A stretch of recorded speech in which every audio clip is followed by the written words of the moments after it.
Hey, I'm Jeff, and today I'm going to show you how I take a brand new cast iron pan and turn it into one as good as this old one. What do I mean by that? Well, I really enjoy cooking with cast iron, and I've found that the old pans simply are easier to cook with. They are less sticky and perform better. And it comes down to the surface finish. And I'm going to get into that and how I make this brand new pan perform just like this old one or this one that I've already converted about 10 years ago. If you're watching this video, you've probably watched other videos or read articles about the benefits of cooking with cast iron. And there are many of those articles, and I don't want to step into all the reasons because you already know. But I'm going to step into two of the reasons that really mean something to me. And those are sustainability and health. So starting with sustainability, these pans are very quality pans that are built to last. They come with a lot of mass and they will last you many years. For example, this pan was purchased about 10 years ago and it performs just like it's performed since I converted it to a better surface finish. This pan is a real old pan that's probably 50 plus years old and passed down to me, and it's still just as good as new. And this is in contrast to a modern nonstick pan. So the modern nonstick pans are mostly aluminum with a coating, and in my experience, and probably yours as well, once you cook with them for a few years, they tend to be not as nonstick anymore. In contrast to these, I find these are incredibly nonstick for the life because if they're treated properly, minimally seasoned, you can use a sharp-edged spatula and easily flip eggs or whatever else you're cooking. And it's good for life, so it's going to outlast you. So I like that sustainability aspect of buying something that's going to last really forever. The other aspect with the health is think about those nonstick pans that you may be using. They perform maybe good the first year, but after that they start to get worse, and sometimes you even find scratches or the coating completely worn away. And then you have to ask yourself, where did that coating go? Well, it probably went into your food and then you ate it. And I'm not sure that's the most healthy food to eat, is the nonstick coating of a pan. These don't have that coating. You can use metal utensils on them, which in my opinion work a lot better than the plastic utensils. And even if you scrape off some iron, it's not bad for you. So those are the main reasons why I use it, and really to maybe pull in a third is cost, because when you look at these, you'd think that with all these benefits of cast iron, it would cost more. In contrast, it costs less. This pan was about 12 bucks 10 years ago, and I just bought this one for around $20, and it's gonna last forever. The nonstick pans cost just as much, if not more, and will last a few years. So for me, for all those reasons, I really prefer cooking with cast iron. So let me show you the difference between surface finish between these pans. As I look at these three pans, I can tell just by the light reflectiveness how nonstick they are. So the old pan and the new pan that I smoothed out the surface, both are very reflective. And both of them, they cook very well and have a very nonstick coating when I'm using them. In contrast, this pan has a very rough sandpaper-like finish to it, which is no coincidence. When this pan is made, they make a negative of this pan in a mold out of sand. They then fill that cavity with molten cast iron. After it hardens, they remove the sand and you're left with a finish that looks as smooth as the sand it was cast with. Because of that, it is very, very rough. Now, the old pans were made the same way, and hopefully you can kind of see this, but in the light, hopefully you could see these rings around here.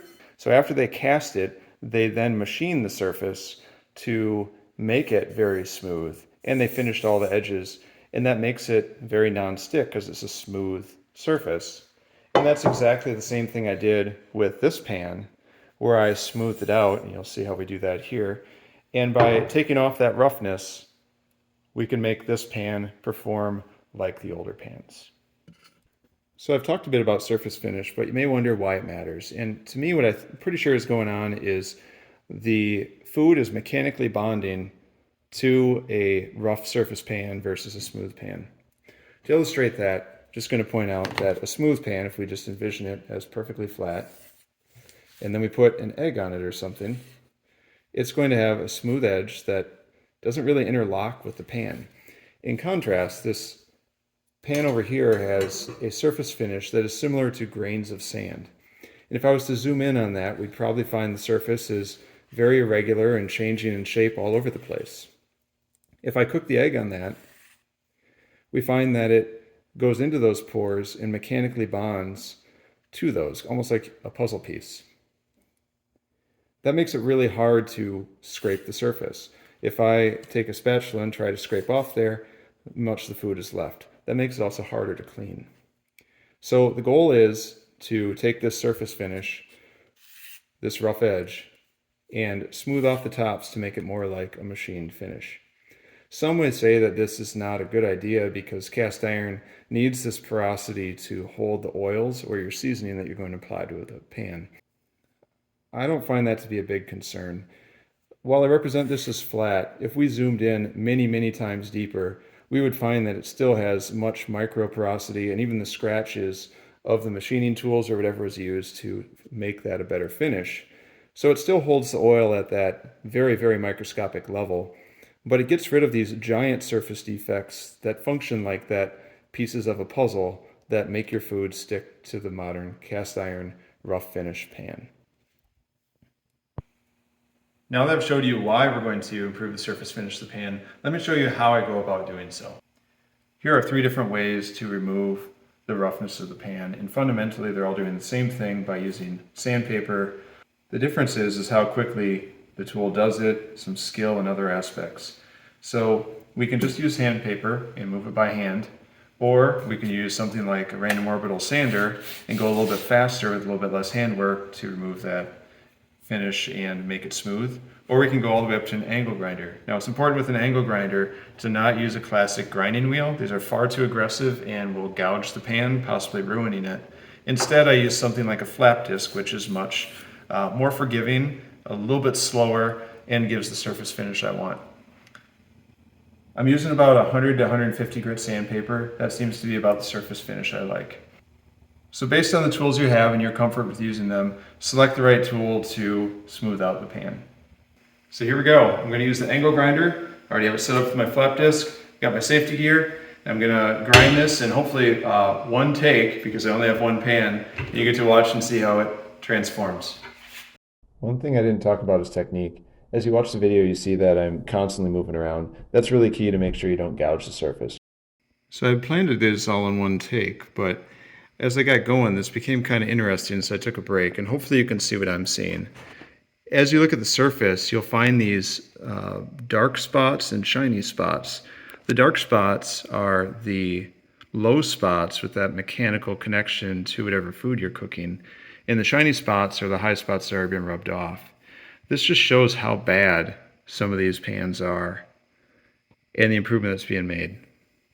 Anyway, back to the time lapse. I've smoothed the surface on about 5 different pans over the last 10 years with great results, and this one happened to be the one that was the most amount of work.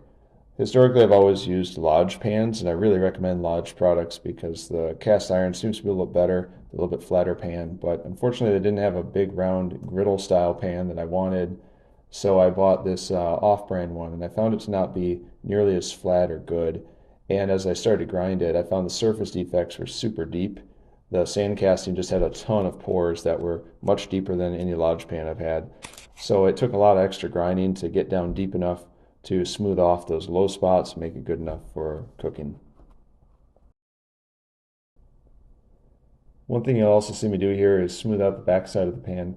I'm using this on a smooth top electric range, and by softening any edges on this, it avoids scratching the glass surface on the range. So there you have it. This pan is much smoother than when I started, and I have turned a bit dusty. You probably can see it in the video, but this pan is now very shiny, just like these, if not even more so right now, and that's because it doesn't have any seasoning on it yet. So what you didn't see in the video is how much stuff was flying off this pan. When I first hit it with this flap disc, the amount of the high spots that were just flying off and hitting my arm was just kind of crazy. So it was awesome to get that gone, and now when I rub my hand across it, it's smooth as can be, just like one of these other ones, unlike when I started where I was dealing with more like a 40 grit sandpaper. So it works really well.